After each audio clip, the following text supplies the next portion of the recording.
By the Speaker of the House, Mike Johnson. Mr. Speaker, thank you for joining us this morning. The Democratic proposal is designed to prevent millions of Americans from losing their health insurance, losing Medicaid coverage, or paying higher health care premiums. Why are you against that? That's an absurd statement, what you said there. Let's be clear about what happened last night, George. No, George, let me tell you what happened last night. Everybody can go and review the facts for themselves. 44 Senate Democrats voted to reject a clean, nonpartisan, continuing funding resolution to keep the United States government open. The Democrats said instead that they wanted to give health care to illegal aliens instead of keeping critical services provided for the American citizens. That's what happened, plain and simple. Every Democrat in the House, except one, voted against the clean continuing resolution. It was nonpartisan in nature. There are no policy riders on it that Republicans favored. It's exactly what Chuck Schumer and other Democrats voted for in March. But they've changed their tune. They changed their tune because Chuck Schumer is having political problems right now. That's just a simple fact, and everybody knows that he's trying to outrun the far-left portion of his base, so he's decided to inflict pain on the American people. Here are facts. Here are the facts. The proposal does not provide health care for illegal immigrants. Illegal immigrants cannot buy health care under the Affordable Care Act. They cannot receive health care subsidies. No. Illegal immigrants are ineligible for Medicare, Medicaid, and the Children's Health Program. The Democratic bill does not make them eligible. It does, actually, because what it does is it unwinds the changes that Republicans put into the big, beautiful bill, the big signature legislation that we passed and signed into law on July 4th.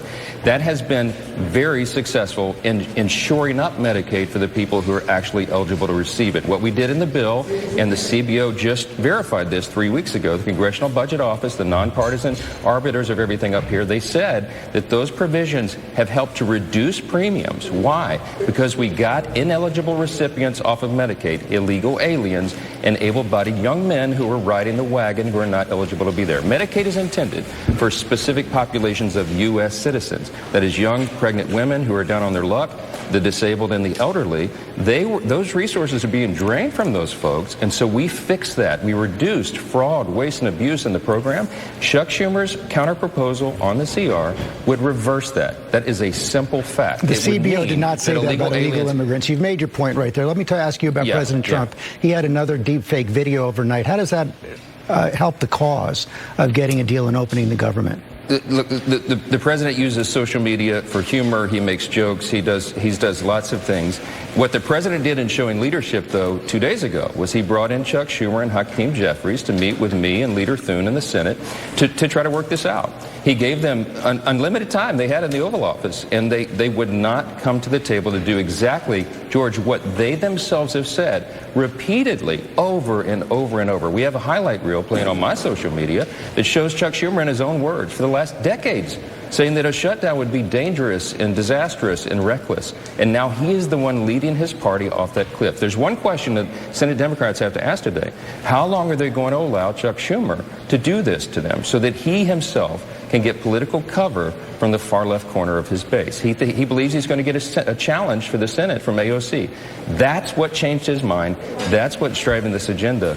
And it's harming real American people. You said at the outset how many people will be unpaid. Many people will lose their jobs over this. TSA agents, the troops won't be paid. They have to go to work. They won't be paid because Chuck Schumer wants to play political games with a nonpartisan continuing resolution to keep government operating. The president also said at the Pentagon yesterday that he wants American cities to be used as training grounds for the American military.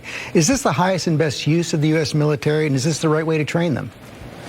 I don't serve in the Pentagon. I run the House of Representatives. And what we need to be talking about today is real harm that the American people are going to feel because of what Chuck Schumer is doing. Let me tell you what's going to be heard today. Hold on a second. As Speaker of the House, do you believe it's appropriate to use American cities as training grounds for the U.S. military, calling those people in the American cities the enemy within? I'm asking you, as Speaker of the House, do you think that's appropriate? I'm not going to comment on your characterization of what the president said. I didn't get to see that speech because I was a little busy yesterday.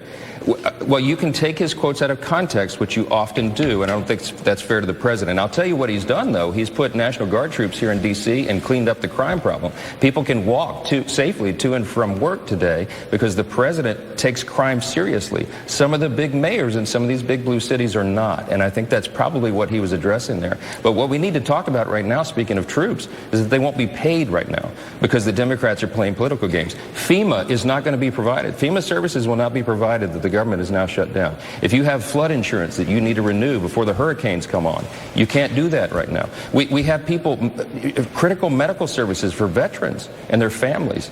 I mean, suicide prevention programs. These are really serious issues that are being caused by the government shutdown. And we need the Democrats to put the politics aside and keep the engines running here. That's critically important for the American people. And it's stunning to me that they're willing to play games like this when they themselves have said, go watch the tape, throughout their entire careers, that this should never be done. Mr. Speaker, thank you. Nothing I said about the president was out of context. Those were direct quotes from the president. But thank you for your time this morning. Cherry-picked out of a long speech. Let's turn now to House Minority Leader